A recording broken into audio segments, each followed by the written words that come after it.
আচ্ছা, সংস্কার প্রসঙ্গে যদি আসি তাহলে প্রথমে আমার বলা উচিত যেটা হচ্ছে এই ছাত্র জনতার বিপ্লবে যারা মারা গেছেন তাদের রুহের মাগফিরাত কামনা করছি, তাদের প্রতি শ্রদ্ধা। যারা পঙ্গুত্ব বরণ করেছেন তাদের প্রতি অনেক অনেক আন্তরিক ভালোবাসা এবং তাদের প্রতি অনেক দুঃখ প্রকাশ করছি। এবং আমি চাচ্ছি যে এই মানুষগুলোর প্রতি সরকারের উপদেষ্টা পরিষদ যারা আছে তারা আসলে তাদের পাশে দাঁড়াক। আর সংস্কারের ব্যাপারে অবশ্যই সংস্কার আমি চাই, কারণ এই 15 বছরে যে ক্ষতিটা আমাদের হয়ে গেছে সেখানে আসলে আমূল একটা সংস্কার প্রয়োজন। এবং এই চলচ্চিত্রে তো অবশ্যই, শুধু চলচ্চিত্রে না, আমাদের বিটিভি বলেন, আমাদের বলেন, কি বলেন, আমাদের রেডিও বলেন, হ্যাঁ, আমাদের এই সবগুলাতেই সংস্কার প্রয়োজন। সংস্কার যেই কাজটি করলে আমাদের সোসাইটির জন্য ভালো হবে, যে সংস্কার করলে আমরা ওপেন কাজ করতে পারবো, আমার মনে হয় যে সার্বিক একটা সংস্কারের প্রয়োজন। না, দ্যাটস ফর শিওর আমি ভিন্ন মতাদর্শের, কিন্তু আমি অ্যাক্টিভলি কখনো কোনো রাজনীতি করিনি। আমি ভিন্ন মতাদর্শের, এটা আমার পার্সোনাল ব্যাপার। আমি একটা মানুষকে ভালোবাসতেই পারি, একটা দলকে ভালোবাসতে পারি। আমি অবশ্যই ভিন্ন মতাদর্শের, এই গভর্নমেন্টের মতাদর্শের লোক আমি ছিলাম না, কিন্তু আমি কখনো অ্যাক্টিভলি কোনো রাজনীতি করিনি, কোনো দলের হয়ে কখনো কাজ করিনি। এই গ্রুপে আমিও ছিলাম।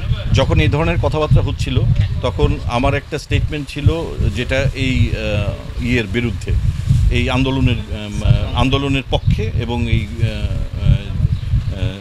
আন্দোলন যারা থামাতে চাচ্ছিল যে দলটি, তাদের বিপক্ষে। একজন দেখলাম আমি ফেসবুকে দেওয়ার পরে এটা নিয়ে ছবি দিয়েছিল ডিরেক্টর রাজিবুল ইসলাম রাজীব। তো তখন আমি ভাবলাম যে খুবই নোংরা মানসিকতার মানুষ, এবং এই গ্রুপটাতে যারা আছে প্রত্যেকেই নোংরা। আমি তখন গ্রুপটা লিভ করি, হ্যাঁ, এবং আমি গ্রুপটা থেকে চলে যাই, কারণ শিল্পী হিসেবে আমাকেও রাখা হয়েছিল। তো আমি চলে গেলাম যে না, এদের সাথে আমি এদের মতামতের সাথে আমার মত মিলবে না। হ্যাঁ, মানে এই নোংরা মানসিকতা, যেখানে মানুষগুলোকে এভাবে গুলি করে মারা হচ্ছে আর সেখানে বলা হচ্ছে গরম জল ঢেলে দিন। হ্যাঁ, মানে এরা কোনো মানুষের পর্যায়েই পড়ে না। প্রথমে মডেলিং মঞ্চ করেছি, তারপরে আমি মডেলিং করেছি, মডেলিং করে তারপরে আমি নাটকে এসেছি, তারপরে আমি ফিল্মের সুযোগ পেয়েছি। আমাকে কিন্তু এই জার্নিটা অনেক অপেক্ষা করে করে অনেক কিছু প্রুফ করে তারপরে আমাকে এই জায়গাটায় আসতে হয়েছে, যে কারণে আজকে আমি ভাগ্যবান যে আপনাদের কাছে ইন্টারভিউ দিতে পারছি, কারণ আমি হয়তোবা কিছু একটা করতে পেরেছি। তো এই যে সুযোগ সবাই যে চাইলেই পাবে তা না, কিন্তু তার জন্যে অডিশনের ব্যাপার আছে, তার জন্যে একটা জার্নির ব্যাপার আছে। আপনি আজকে চাইলেন, আজকে আপনি হিরো হয়ে গেলেন, আসলে এটা স্থায়িত্বকাল খুব কম।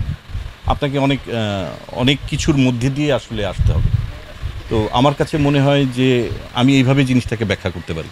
আমার শিক্ষা বা আমার মন মানসিকতা বলে যারা এই কাজগুলো করে, হ্যাঁ, তারা আসলে নিজেরাই ছোট হয়।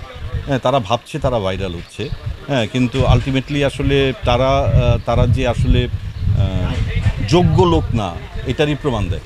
আর আমি যে আজকে সিনিয়র হব, হ্যাঁ, আর যে আমার সম্পর্কে বলবে তার ভবিষ্যৎ কিন্তু আমি যখন ইয়াং ছিলাম, আমি যে একটা সিনিয়রের সম্পর্কে আজে বাজে কথা বলবো, আমাকে কিন্তু বুঝতে হবে যে এই সিনিয়রটা হচ্ছে আমার ভবিষ্যৎ।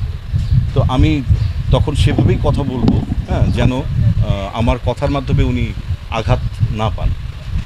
তো এটা আসলে মাথায় রাখা উচিত।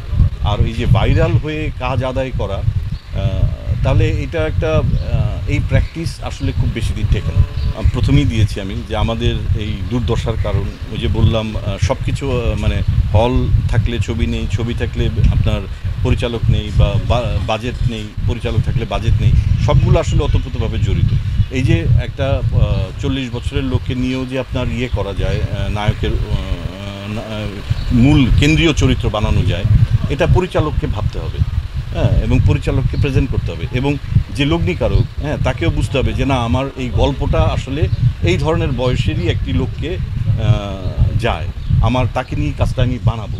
তো এখন এই মানসিকতাগুলা, এই প্র্যাকটিসগুলা আসলে যতদিন না আসবে ততদিন আপনার এই জায়গাটা আসলে সুন্দর একটা কাজের পরিবেশ তৈরি হবে না।